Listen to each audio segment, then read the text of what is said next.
Hello, good evening to all of you, my viewers. So this is for my client, no? Matagal na kaming client and then matagal na kami magkaroon ng connection nito sa magpapareading. Gusto lang niya malaman kung ano magiging bigay gabay sa baraha po. Oo, which is ngayon may mga hinaharap siya ngayon na problema.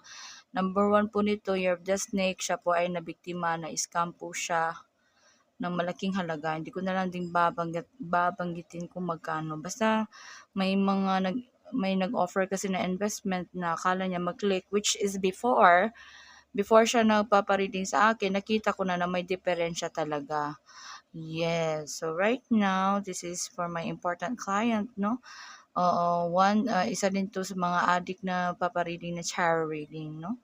So for this session, she just want to know kung anong magiging kapalaran ni Miss J. Okay, Miss J, this is for you.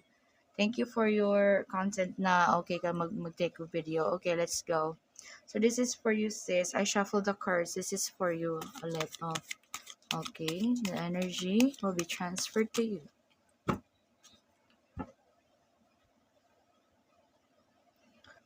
Okay, Miss J, ano magiging kapalaran mo ngayon? First reading. Pagka first reading po ay nagbabase po yan sa ating past reflections. Okay.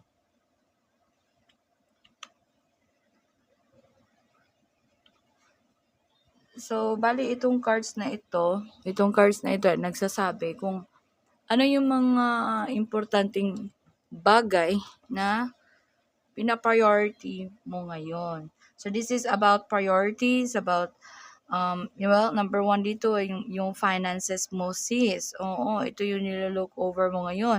Kung ano magiging, anong pwede mong magawa ba. Okay, so your priorities ay about sa buhay kapirahan. Okay, kuha ako na isang card. This is for you, Miss J. Okay.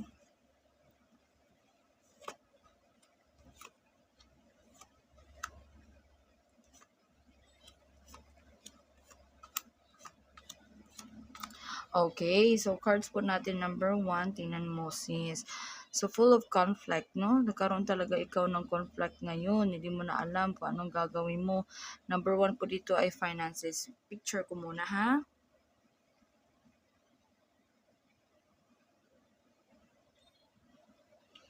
Sis, ang unang cards po natin na nakita natin ngayon sis is about sa, ay sorry, hindi ko pa na-edit yung picture but kung gusto mo yung video, isa-send ko ito sa iyo ha. Okay, so this is for your reading ngayon, Miss J. Para kang nagkaroon ng conflict, disappointment sa nangyari ngayon, lalo na sa buhay kapirahan. Akala mo na magkaroon ka ng pera, pero nagkaroon po ng conflict, no? Oo. Matagal-tagal pa ito sis, Diyos ko. Naghahanap ka ng pamaraan kung paano mo maibalik yung pera mo sis. May something like wrong investment daw, kaya nagka-problema ka ngayon. So sis, ang ating reading ngayon ay parang naging problema po. Akala mo magkapera ka, pero ang ending ay para siyang malagim or bangungot. Oo, bangungot sa'yo sis dahil malaki ng pera pero parang you're on the verge of losing hope na makuha ito. So sis, ang ating unang reading no ay patungkol ito sa nangyari sa'yo. Lumabas talaga dito sa ating first reading ngayon. May problema ka talaga regarding with money ba? At saka parang disappointed na din. Akala mo makatulong ka sa asawa mo pero hindi. Oo. Pero may mga paraan. Yun nga. Parang dadaan ka sa butas ng karayom sis. Ang dami mga gagawing hakbang, no? Okay. Second reading, this is for your present situations. Oh. Ang makaharap mo ngayon ay isang babae sis. Itong babaeng ito ay business-minded, social butterfly. Ang beautiful po nitong babaeng to. Oo. At saka parang puro pera ang nasa isip nito. Sis, tingnan natin kung ano magiging flow na second reading mo, which is your present situations.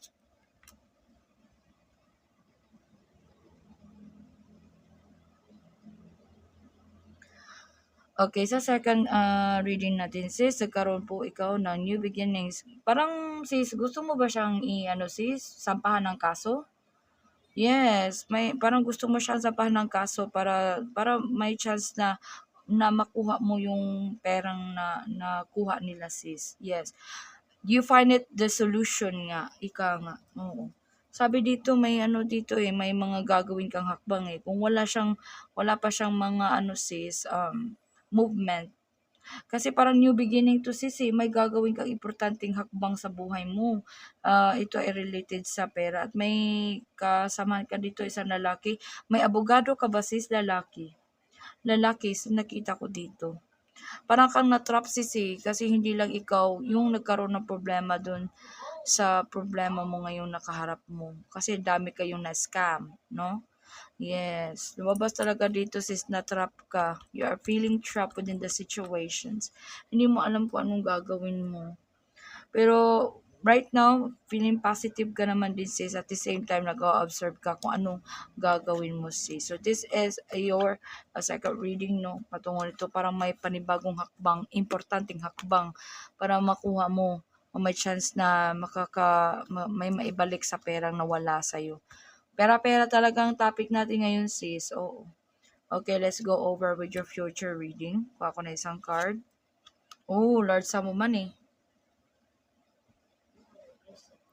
So, kapag large sum of money nakita na, kuha ko na isang card sis. Tingnan natin. Oo, para siyang big money.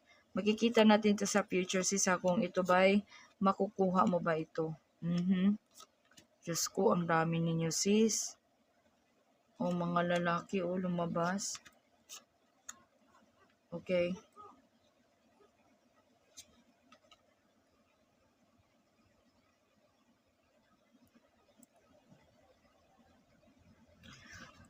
Naku, sabi dito sa ating reading, parang may clarification talaga kayo at para bang magsama-sama kayo nito. Ang dami ninyong na-scam. Yes, ang dami ninyo sis, mga lalaki, yung mga kasamahan mo, may manag-asawa din dito. Oo, para bang magtipon-tipon kayo sis, para makuha niyo ang pera. Yes, na-stress kayo. Yes, ando na tayo sa losing hope, but still, parang may dalawa sa mga dito, nag-uudyok sa'yo na sumali. So, parang magtipon-tipon kayong lahat sis, may married, may mga lalaki din, na siguro malaki din ang na-invest nila. Pero ang pinag-usapan natin sis So sis, ano bang chika nito sa future reading? Off the cam ko na lang ha, pero ang nakita ko talaga dito sis ay may parang naka-prepare, inahanda ninyo sis na gusto talaga ninyong may chances na makuha yung pera na yun. Pinagtatrabahoan nyo, may meron, may mga lalaki dito, kasamahan mo ito sa pagsasampa ng kaso. Na-stress ka na dito sis.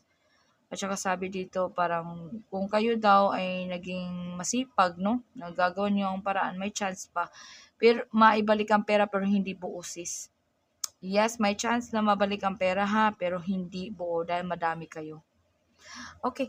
So, ito ay update lamang, no? So, itong reading na ito ay update lang ito. Ayaw niyang mag-question, ayaw niyang mag-ask ng something, kung ano gusto niyang titingnan kung ano maging flow ng reading na ito. Pero mostly, ang nakita ko talaga dito sa reading ng aking matagal na client na very loyal to me, na ako talaga yung kinakonfine niya.